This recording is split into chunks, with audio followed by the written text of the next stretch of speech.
Нағашымның бірі жақсы, бірі жаман. Күйеуім махырдың өтеуіне үй салып берді.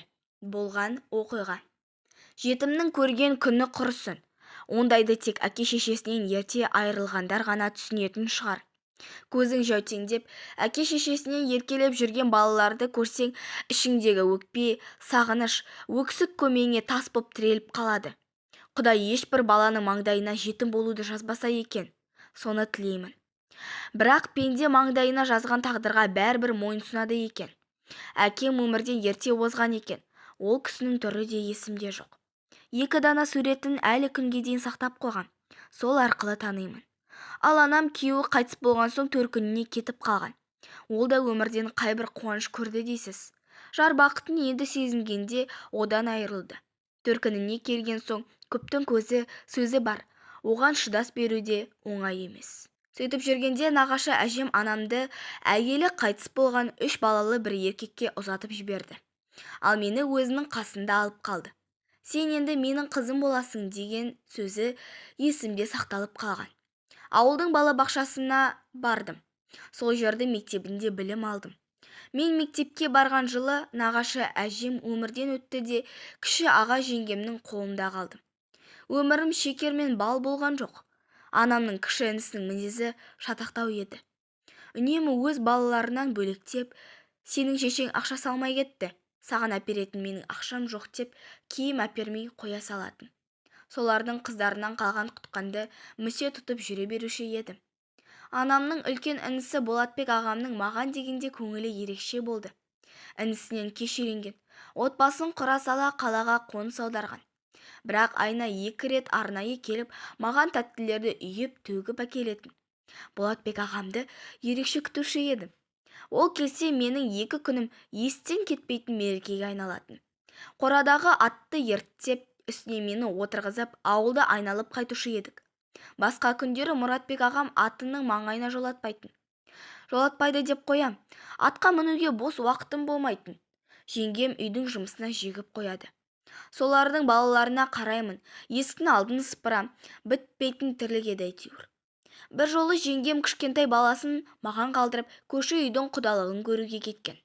Мен сонда 5-ші сыныпта оқитын кішкентаяқ қыз едім. Жеңгем кетерде, мына үйді жинап, ыдыстарды жуып қой деп тапсырған. Олар келгенше айтқанын істеп қоймасам, ұрыс еститінімді жақсы білем. Дастарханды жинап, ыдыстарды жууға су дайындап бола бергенімше, кішкентай інім шекесін шай үстелдің бұрышына соғып үлгеріпті. Абырой болғанда көзіне зақым келмепті. Қабағы жарылып, қанап, әп-сәтте есім ауысып кете жаздады. Үйде нағашымның 6 жасар қызы бар тұғын. Соны жеңгеме жұмсап жібердім. Не істерімді білмеймін. Барымды айтып, баланы жұбатып отырғанда көгеріп жеңгем келді. Бір баланы епте алмайсың, қу жетім деп ұрсып, нағашымның белдігімен сабап жатқанда қаладан Болатбек ағам келіп қалып еді. Нағашым бәрін аяғынан тік тұрғызып ұрысты. Өмірі олай ашуланғанын көрмеппін. Титтей балаңды балаға тастап, тойға бармасаң өліп қалар ма едің? Кімге кінә артасың деп келініне қатты сөйлегенде қорқып кеткен. Сол күні нағашы ағам менің киім-кешегімді жинап, өзімен бірге қалаға алып кетті.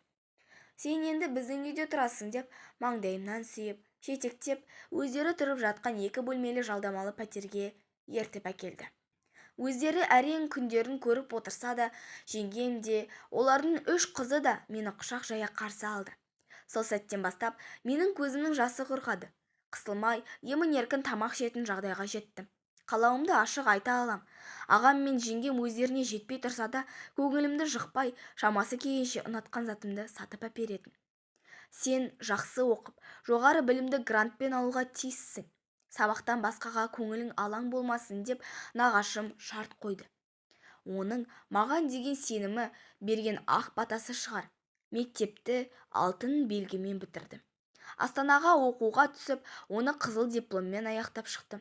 Магистратураны шетелде оқыдым. Сонда жүріп болашақ күйеуіммен таныстым. Өзім сияқты білім қуған дәулетті отбасынан шыққан жігіт болды. 2 жыл оқып, қолымызға дипломымызды алған соң отбасын құрдық. Болатбек нағашым ешкімнен кем қылмай жасау жабдығымды түгелдеп, сән салтанатпен ұзатты. Сол кісілердің берген тәрбиесінің, көрсеткен үлгі-өнегесінің арқасында қазір 4 баланың анасы, жақсы келін атанып отырмын. Соңғы 1-2 жыл көлемінде махр деген нәрсе пайда болды ғой. Күйеуім екеуміз шаңырақ көтергенде ондай нәрсе жайлы білмеген екенбіз. Бір күні күйеуім әзілдеп отырып: "Осы сен менен махр деген нәрсе сұрамадың. Мен де беруді білмеппін.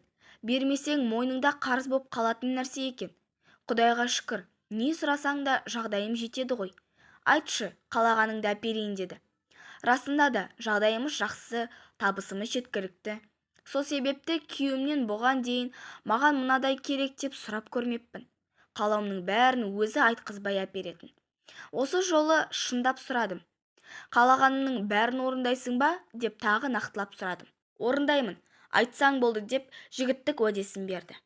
Содан біз қала ішінен жер тілімін сатып алып, үй тұрғыздық. Іші сыртын толық бітіріп, жиһаздарымен жабдықтап, ыдыс-аяқ, көрпе-төсегіне дейін салып, сықитып қойдық. Үй де бітті. Дәл сол жылы нағашым да 50 жасқа толды.